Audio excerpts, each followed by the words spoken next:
From the Earth to the Moon. Chapter 3. Effective President Barbicane's Communication. It is impossible to depict the effect produced by the last words of their honorable president. What cries, what vociferations, what a succession of groans, hurrahs, cheers, and all the onomatopoeia of which the American language is so full. It was an indescribable hubbub and disorder. Mouths, hands, and feet made as much noise as they could. All the weapons in this artillery museum going off at once would not have more violently agitated the waves of sound. There are cannoneers nearly as noisy as their cannons. Barbicane remained calm amidst these enthusiastic clamors. Perhaps he again wished to address some words to his colleagues, for his gestures asked for silence, and his fulminating bell exhausted itself in violent detonations. It was not even heard. He was soon dragged from his chair, carried in triumph, and from the hands of his faithful comrades he passed into those of the no less excited crowd. Nothing can astonish an American. It has often been repeated that their word, impossible, is not French, taken by mistake. In America everything is easy. Everything is simple, and as to mechanical difficulties, they are dead before they are born. Between the Barbicane project and its realization, not one true Yankee would have allowed himself to see even the appearance of a difficulty. As soon said as done. The triumphant march of the president was prolonged during the evening. A veritable torchlight procession. Irish, Germans, Frenchmen, all the heterogeneous individuals that compose the population of Maryland, shouted in their maternal tongue, and the cheering was unanimous, precisely as if she knew it was all about her. The moon shone out then, with serene magnificence, eclipsing other lights with her intense irradiation. All the Yankees directed their eyes towards the shining disk. Some saluted her with their hands. Others called her by their sweetest names. Between 8 o'clock and midnight, an optician in Jones Fall Street made a fortune by selling field glasses. The Queen of Night was looked at through them like a lady of high life. The Americans acted in regard to her with the freedom of proprietors. It seemed as if the blonde feared they belonged to these enterprising conquerors and already formed part of the Union territory. And yet the only question was that of sending a projectile, a rather brutal way of entering into communication even with a satellite, but much in vogue amongst civilized nations. Midnight had just struck, and the enthusiasm did not diminish. It was kept up in equal doses in all classes of the population. Magistrates, savants, merchants, tradesmen, street porters, intelligent as well as green men were moved even in their most delicate fibers. It was a national enterprise. The high town, low town, waters of the Patapsco, the ships, imprisoned in their docks, overflowed with crowds intoxicated with joy, gin, and whiskey. Everybody talked, argued, perorated, disputed, approved, and applauded. From the gentleman, room couched before his glass of sherry, cobbler, to the waterman who got drunk upon knock me down in the dark taverns of Fells Point. About 2 a.m., the emotion became calmer. President Barbicane succeeded in getting home almost knocked to pieces.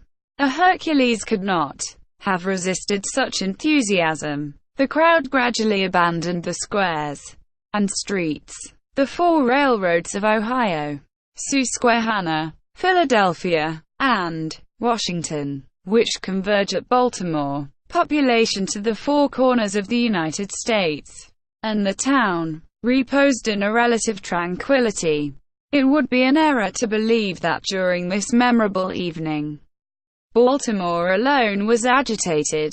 The large towns of the Union: New York, Boston, Albany, Washington, Richmond, New Orleans, Charlestown, La Mobile of Texas, Massachusetts, Michigan, and Florida, all shared in there. The 30,000 correspondents of the Gun Club were acquainted with their president's letter, and awaited with equal impatience the famous communication of the 5th of October.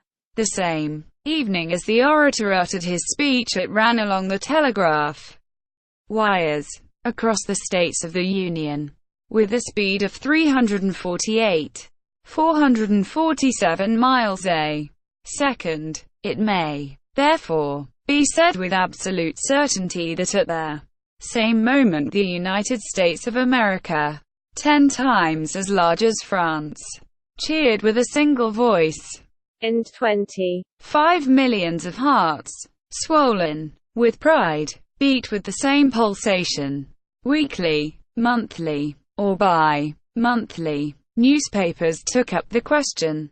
They examined it under its different aspects: physical, meteorological, economical, or moral. From a political or social point of view, they debated whether the moon was a finished world, or if she was not still undergoing transformation.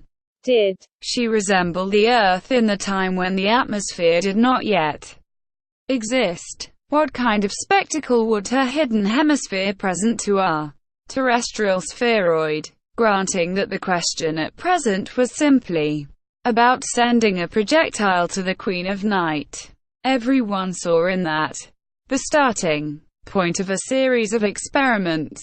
All hoped that one day America would penetrate the last secrets of the mysterious orb, and some even seemed to fear that her conquest would disturb the balance of power in Europe. The project once under discussion, not one of the papers suggested a doubt of its realization. All the papers, treatises, bulletins, and literary or religious societies enlarged upon its advantages, and the Natural History Society of Boston, the Science and Art Society of Albany, the Geographical and Statistical Society of New York, the American Philosophical Society of Philadelphia, and the Smithsonian Institution of Washington sent in 1,000 letters their congratulations to the Gun Club, with immediate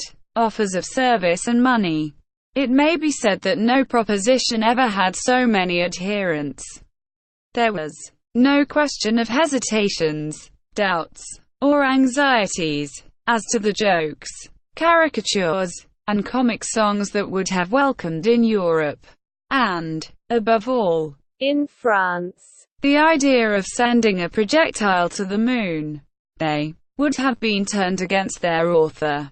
Life preservers in the world would have been powerless to guarantee him against the general indignation. There are things that are not to be laughed at in the New World. Impey Barbicane became from that day one of the greatest citizens of the United States, something like a Washington of science.